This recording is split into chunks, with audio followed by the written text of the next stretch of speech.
तेज प्रताप जी का होली मनाना पूर्ण रूप से हाईलाइटेड हो चुका है। स्थिति यहाँ है कि उन्होंने गार्ड यानी अंगरक्षक को अपने साथ नचाने का काम किया। नमस्कार, आप देख रहे हैं जेपी क्रांति ऑफिशियल, साहेबगंज देवरिया। मैं जयप्रकाश यादव। होली के समय खुशी का अवसर होता है और सभी लोग जो है खुशियां मनाते हैं, मुख्यमंत्री से लेकर प्रधानमंत्री तक, और चाहे वो प्रशासनिक व्यवस्था में हो, जहां भी जो लोग जिस पोस्ट पर हैं वो खुशियां मनाते हैं। तेज प्रताप जी के अंगरक्षक थे। अगर वो खुशियां मनाए या तेज प्रताप जी के साथ नाच ही लिए तो उस परिस्थिति में उनको सस्पेंड करना, बर्खास्त करना एक कहाँ का न्याय है? ये तो सोचने वाली बात है। खैर, एक यही नहीं, ये जांच पड़ताल का विषय है और नज़रिया दो तरह नहीं, एक नज़र कर देखने की ज़रूरत है कि कहाँ कहाँ कौन कौन नेता किस तरह से उन्होंने नाच गान किया है और किस तरह से उन्होंने अश्लील हरकत करते हुए अश्लील गाने का प्रयोग किया है। उन पर कोई कार्रवाई नहीं विशेष रूप से। और किनके साथ, एक तेज प्रताप ही नहीं, और लोग भी हैं जिनके अंगरक्षक उनके साथ डांस किए हैं, नाच गान किए हैं और खुशियां मनाए हैं। तो इस तरह से किन किन लोगों को बिहार में सस्पेंड कीजिएगा जनाब, किन लोगों को सस्पेंड कीजिएगा? ये तो यही हाल है कि एक संविधान एक देश, लेकिन कानून दो तरह का चलाया जाता है। अगर वही तेज प्रताप यादव के साथ अगर कोई अंगरक्षक नाच लिए, वो भाई समझकर कहे कि भाई आप हमारे साथ नाचिए, तो उनको सस्पेंड किया जाता है, तो क्या बाकी लोगों को क्यों नहीं?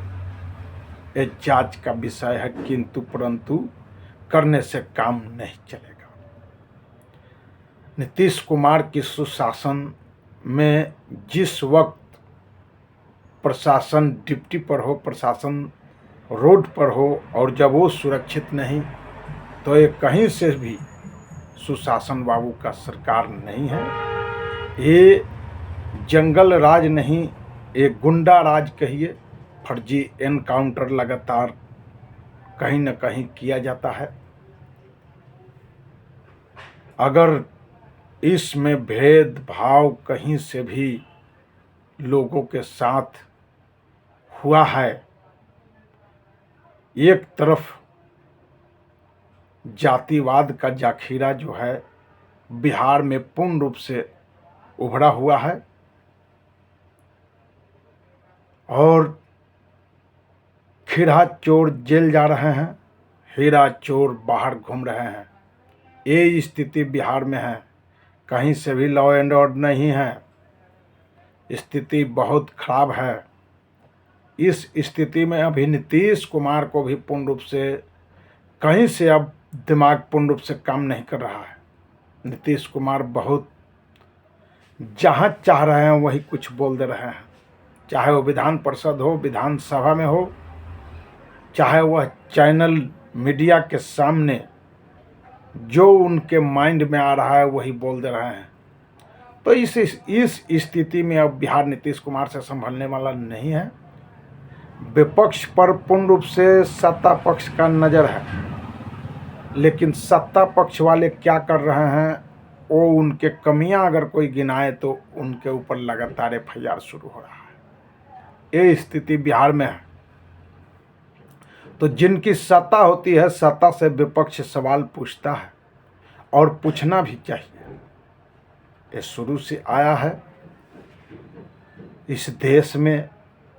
मान्यवर काशीराम, राम मनोहर लोहिया, जगदेव कुशवाहा जी, जिनको बिहार लेलिन कहा गया, जननायक कर्पूरी ठाकुर, रामानायकर स्वामी, मायावती जी, लालू प्रसाद यादव, दिवंगत रामविलास पासवान जी, ये जितने भी लोग हैं और रहे हैं, रामविलास पासवान जैसे लोग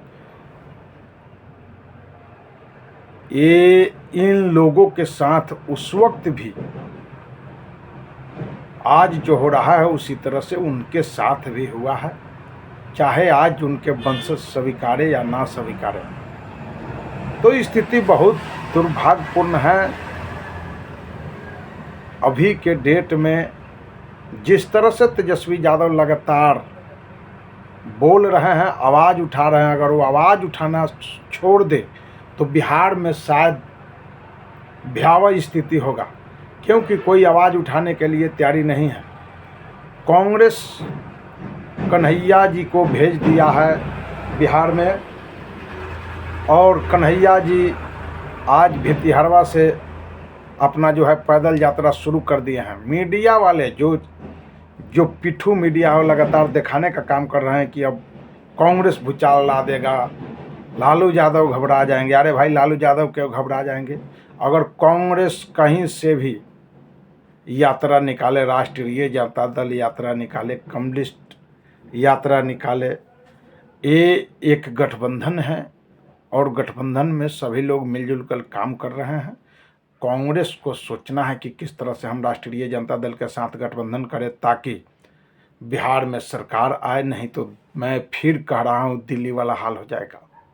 जिस तरह से दिल्ली में कांग्रेस के चलते सरकार गई है, अगर कांग्रेस और आम आदमी पार्टी का गठबंधन होता तो दिल्ली में सत्ता नहीं जाती। इसी तरह से कांग्रेस को फिर सोच समझकर यहाँ काम करना होगा, गठबंधन करना होगा, क्योंकि एक कन्हैया कुमार यात्रा कर रहे हैं तो आज यात्रा हो रहा है लालू प्रसाद यादव, तेजस्वी यादव लगातार बिहार में रहकर काम करते हैं। यात्रा तो है ही, ये मैं नहीं, ये लोगों का कहना है। यात्रा करना भी चाहिए, लेकिन तेजस्वी यादव की अहम भूमिका रही है और तेजस्वी यादव के नेतृत्व में ही इंडिया गठबंधन चुनाव लड़ेगा। तेजस्वी यादव के नेतृत्व में ही इंडिया गठबंधन चुनाव लड़ेगी, इसमें कहीं से कोई सोचने वाली बात नहीं है। तेजस्वी यादव का जो सर्वे आया उसके बाद से विपक्ष भी पूर्ण रूप से इस बिंदु पर सोचने में मजबूर है और लगातार बैठक पर बैठक एनडीए कर रही है कि भाई तेजस्वी यादव को किस तरह से एक मुख्यमंत्री बनाने के लिए पब्लिक जो इस वक्त तैयार है, युवा तैयार है, आम किसान मजदूर नौजवान जो तैयार हैं, ये तेजस्वी यादव के लिए खास करके जीवन दान मानिए। जो तेजस्वी यादव 2025 में मुख्यमंत्री प्रोडक्ट बनकर उभर कर आ चुके हैं। तो राहुल गांधी और तेजस्वी यादव जी का लगातार शुरू से एक साथ चलने का काम किया और कहीं से इसमें दोमत नहीं है। वह लास्टों लास्ट तक गठबंधन उन लोगों का होना है। एक कांग्रेस को देश में नेतृत्व करना है और तेजस्वी यादव लालू यादव को बिहार में नेतृत्व करना है, तो कांग्रेस को खास करके सोच के चलना होगा, क्योंकि केंद्रीय जो नेतृत्व है वो राहुल गांधी के हाथ में है, तेजस्वी यादव के हाथ में नहीं है। इसलिए कांग्रेस को यहाँ तो घाटा सहना होगा।